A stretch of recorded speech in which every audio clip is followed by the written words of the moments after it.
Missile man के नाम से सुप्रसिद्ध भारत के एक महान वैज्ञानिक भारत रत्न डॉ एपीजे अब्दुल कलाम के बेहतरीन कामों से आज पूरी परिचित है। अब्दुल कलाम ने भारत को प्रगतिशील बनाने में सबसे अहम भूमिका निभाई थी। अब्दुल पाकिर जैनुअल आबदीन अब्दुल कलाम का जन्म 15 अक्टूबर 1931 में तमिलनाडु के रामेश्वरम में हुआ था। बेहद गरीब परिवार से आने के बावजूद भी अब्दुल कलाम ने हालातों से लड़ते हुए अपनी पढ़ाई पूरी की और आगे चलकर एक महान वैज्ञानिक बने। डॉक्टर कलाम ने ही देश को पहली बैलिस्टिक मिसाइल दी थी। टेक्नोलॉजी के क्षेत्र से जुड़ी कई अहम जिम्मेदारी उन्होंने सफलतापूर्वक निभाई। भारत के राष्ट्रपति रह चुके अब्दुल कलाम के विचारों से आप प्रेरणा ले सकते हैं। पूर्व राष्ट्रपति एपीजे अब्दुल कलाम एक महान वैज्ञानिक, प्रेरणादायक नेता तो थे ही, एक व्यक्ति के तौर पर भी लोग उन्हें काफी पसंद करते थे। मिसाइल मैन के नाम से जाने जाने वाले कलाम साहब का पूरी जीवन ही ऐसा रहा जिससे हर कोई प्रेरणा ले सकता है।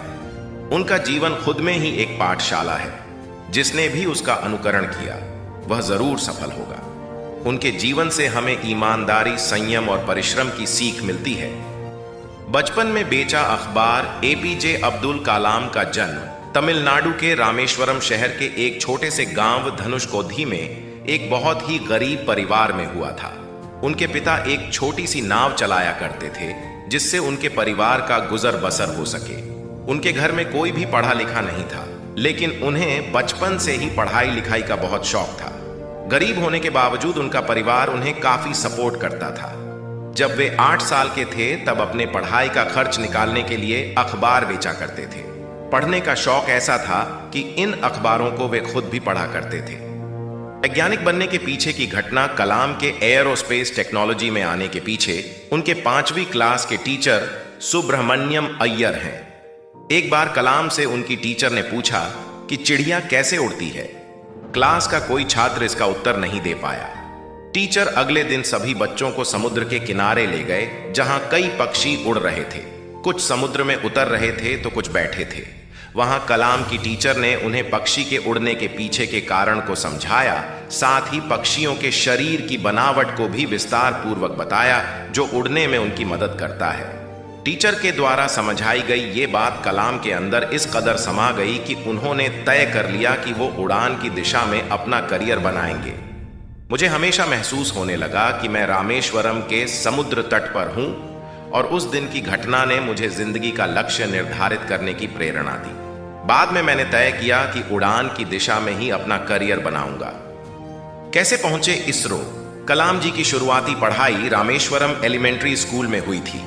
उसके बाद उन्होंने बीएसएससी की, फिर साल 1955 में Madras institute of technology MIT से एयरोस्पेस इंजीनियरिंग की पढ़ाई की।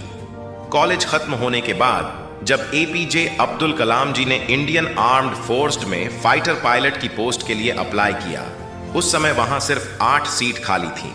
यहां उनका 9वां नंबर आया और वह आर्म्ड फोर्सेस के लिए सिलेक्ट नहीं हो पाए। उसके बाद से उन्होंने DRDO ज्वाइन की, लेकिन वह DRDO में वह अपनी जॉब से खुश नहीं थे क्योंकि उन्हें वहां कुछ नया सीखने नहीं मिलता था। तभी उनकी मुलाकात आइसरो के फाउंडर विक्रम साराभाई जी से हुई। उनको एपीजे अब्दुल कलाम जी की मेहनत और हर वक्त कुछ नया सीखने की चाह बहुत पसंद आई। उसके बाद कलाम का ट्रांसफर DRDO से आइसरो में हुआ। पक्षियों से खास लगाव। एक बार Defence Research and Development Organisation DRDO में उनकी टीम बिल्डिंग की सुरक्षा को लेकर चर्चा कर रही थी। टीम ने सुझाव दिया कि बिल्डिंग की दीवार पर कांच के टुकड़े लगा देने चाहिए, लेकिन डॉ कलाम ने टीम के इस सुझाव को ठुकरा दिया और कहा कि अगर हम ऐसा करेंगे तो इस दीवार पर पक्षी नहीं बैठ सकेंगे। कलाम के सम्मान, देश और समाज के लिए किए गए कार्यों के लिए डॉक्टर कलाम को अनेक पुरस्कार से सम्मानित किया गया।